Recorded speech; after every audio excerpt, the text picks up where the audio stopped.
сосын қарасақ троллейбус деген болады екен. Троллейбуске отырып, ой, мен мынандай да бір нәрсе болады екен ғой деп жаңағы. Сөйтіп қуанып жүрдік. Ауылға қайтқызамыз оқушыларға. Мен троллейбуске отырдым деп. Шашып қойдық деп дегендей. Бақтан суретімізді көрсетеміз. Сөйтіп жүрдік қой. Осылай балалар. Біз сол кезде енді ол енді 69 жыл, 70 жыл, 72 жылы бітірдім. Содан кейін барып Мәскеуге кеттім.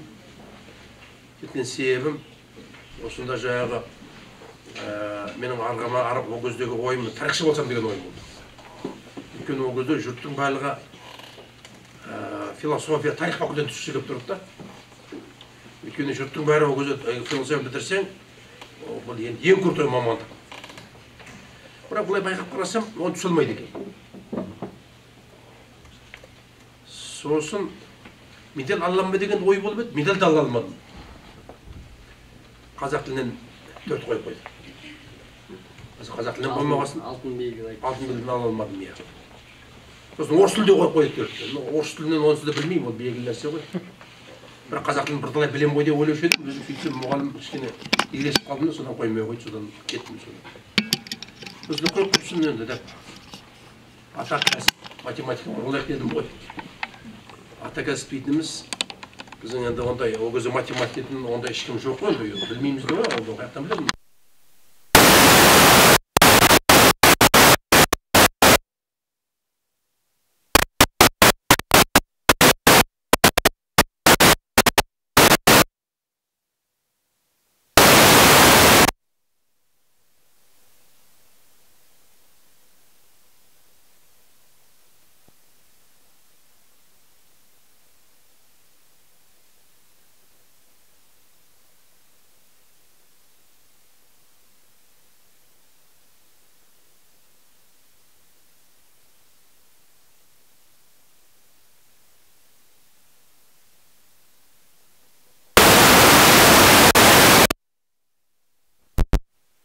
Қай жүр дедім, метроға кіріп сосын бұлай бардым.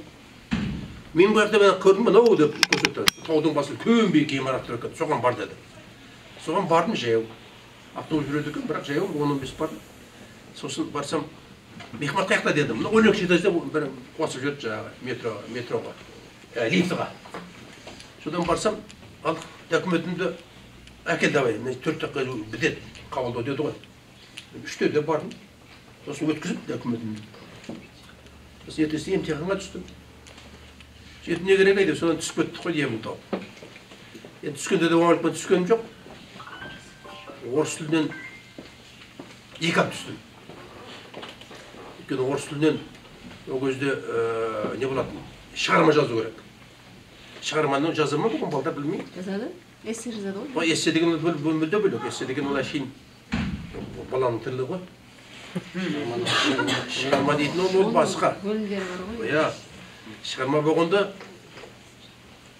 Лев Толстой, «Война и мир». Изложение жазасың ба? Иә, изложение деп. Сосын мен же қалаш оқыдым дедім, онда сен мазмұндама жаз деді. Диктант жазуға болады деді. Сосын біреу айтып, мен сен диктант жазбай деді.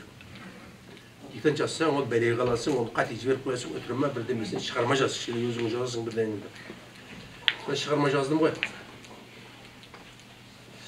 Сөйтсем тақырып «Война и мир», Лев Толстой, «Австрийские сражения» дейді. Князь Болконский келе жатады жаңағы. Сөйтіп құлап құлапты жаңағы. Оқ түйе ме бірдемеген. Осы құлап сөйтіп аспан қарап жатады ғой.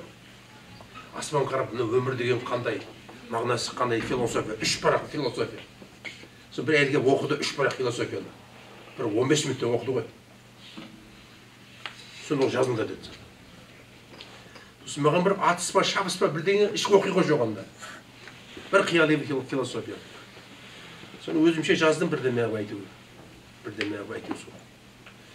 Сөйтсем, бәрін қате жазып қойын екен.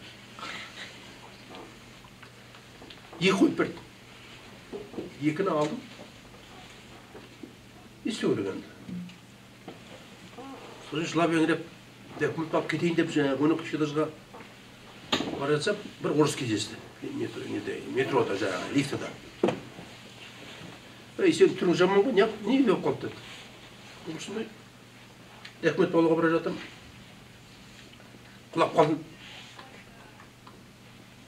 Мазмұндамадан. Жоқ деді. Мен сені білем дедім. Мен 3 жыл Олимпиада қатысқан. Олимпиада қатысқанда да мен былай жеңімпаз болған жоқ аса. Бірақ бірлі жарлы арнайы сыйлықтар алып жүрдім. Бір жылы бір рет мен ғана шығардым, басқа ешкім шығарған жоқ. Жаңағы құбырды суға бөліп деген есеп. Айтып қоя салайын жерге. Мысалы, енді оны сіздер білесіздер ма? Мысалы, мұндай 5 метр болса, 3 метр ыдыс бар мына жерде. Сочинение жазасыңдар ғой? 8 метр ыдыс болса, 5 метр, 3 метр ыдысы бар. Ол 8 пайдаланып, маны бөлу керек. 4 метрден 4 метрден. Сарасыңдар ма деді? Неше жасыңызда шығардыңыз осы есепті?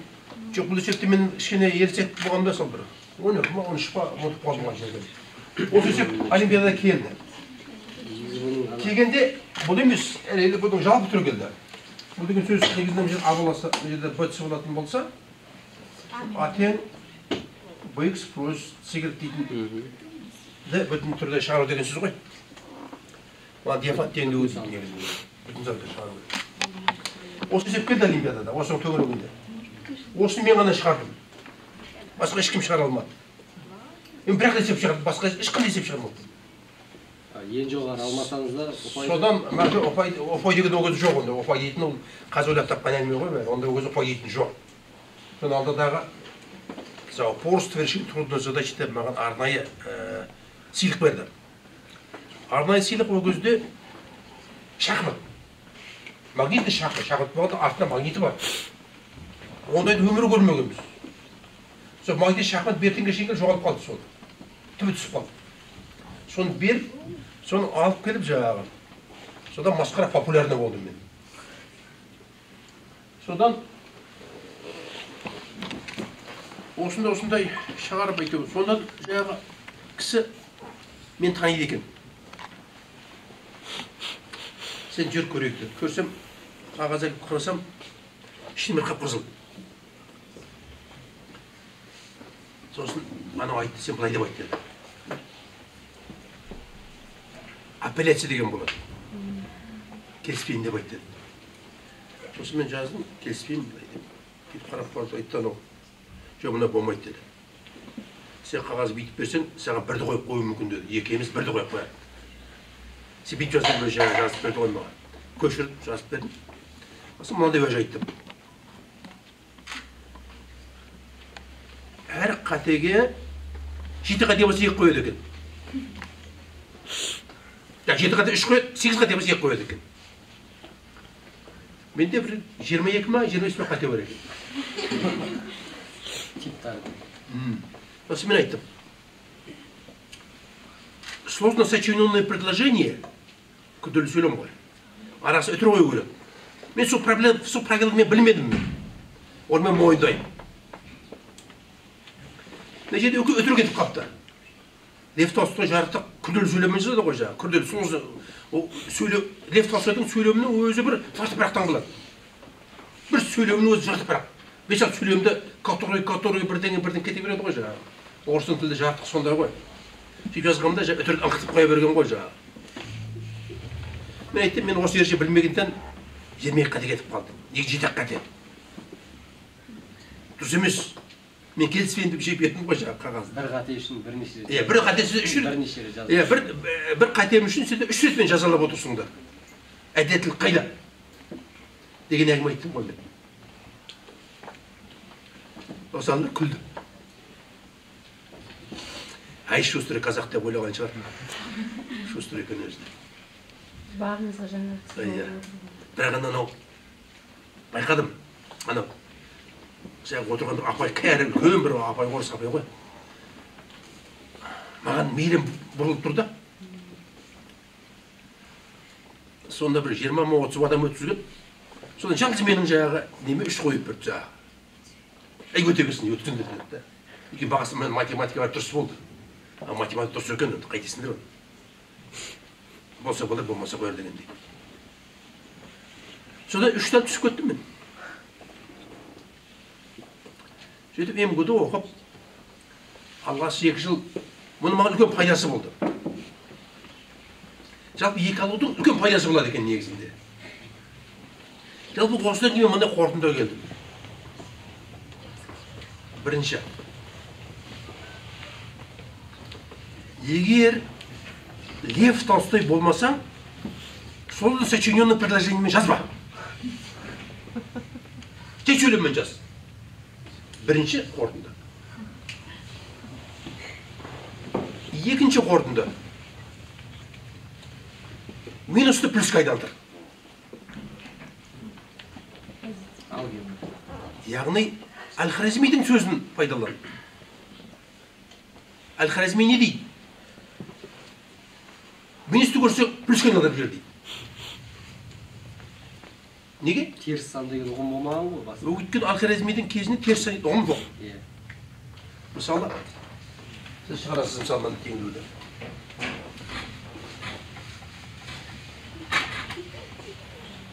Мысалы, x алу 2 тең 3 деп жазасыз мысалы.